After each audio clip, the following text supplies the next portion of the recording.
Hi Tracy, how are you? I wanted to talk to you about my approach for the project. So my understanding of the project is to achieve national consistency with a national set of uniforms for all operational staff across Victoria, New South Wales and Queensland. So that's all staff, the customer facing staff. Okay. So there have been 12 project steps identified for the completion of this project. So I'll just list them and just talk about them. Okay, so the first one is setting up a uniform committee. Okay, so that's just getting the people together that we need, stakeholders, employees, any administration officers we need. Okay, to get this thing rolling. Okay. Next step is to develop a communication strategy with all stakeholders and everyone that is involved. This will just provide easier for everyone to provide information and give their input into the project. So I'll do this via Skype, maybe WhatsApp, and email. Okay.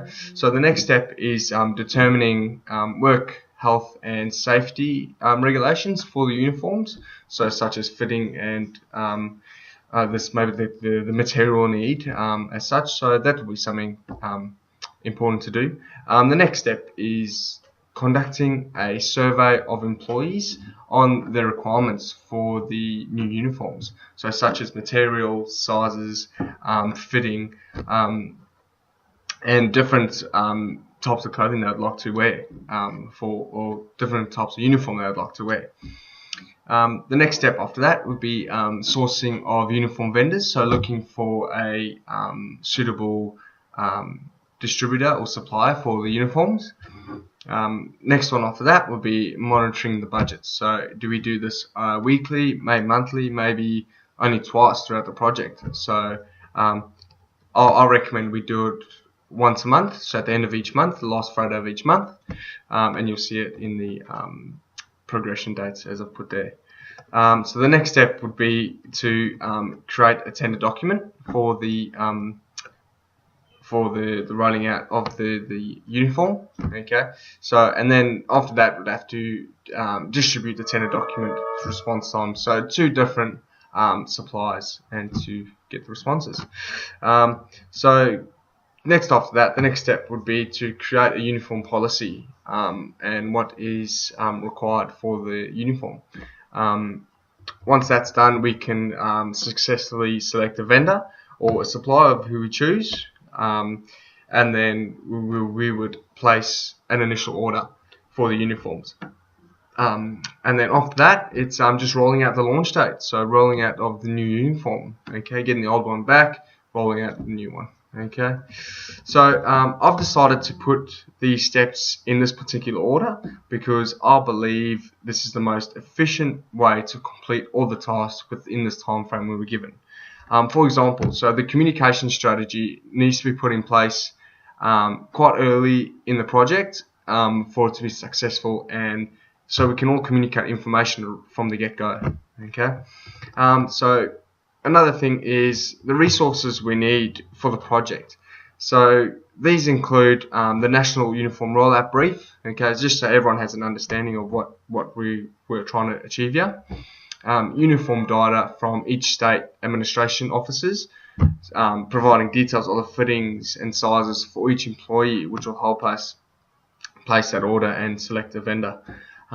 Another resource is a financial delegation report. So this will just show us who has authority over finances and who we can delegate this to. Another resource would be work health and safety legalities. Legalities is so just legislations of what we need to do this, to make sure we can do this effectively, and a list of potential suppliers of who we can contact and who we can source out.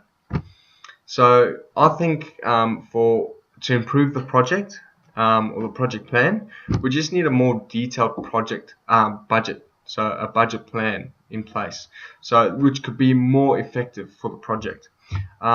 This I feel should include employee hours and rates, which do vary for each employee, determining on their contract what they have signed for, if they had contract, salary, wages, whatever the case may be. another thing is overtime hours and those rates, which can be different for each employee again, and a more detailed contingency plan to recognise more accurate figures for the budget. So if there's any incidental expenses that we need to put in place, just in case these things happen. These things do happen, but we just need to have it more formalised, I think, and within the budget. Okay, so next one, it would be great if I could get your advice on the progression of the project planning this far, and what we should consider, what steps we should consider for the next actions to be taken. So that would be helpful. That would be great. So I'm definitely prepared to listen to any questions that you may have about my choices and the way I've designed the project plan and the steps I've taken. And I acknowledge any feedback that you give to me. I'd like to communicate openly with you via Skype, phone call, emails, whatever it may take, and make decisions as a team. So you and I to make decisions as a team for this project. So thank you, Tracy, and I'll be waiting your feedback. Have a good day.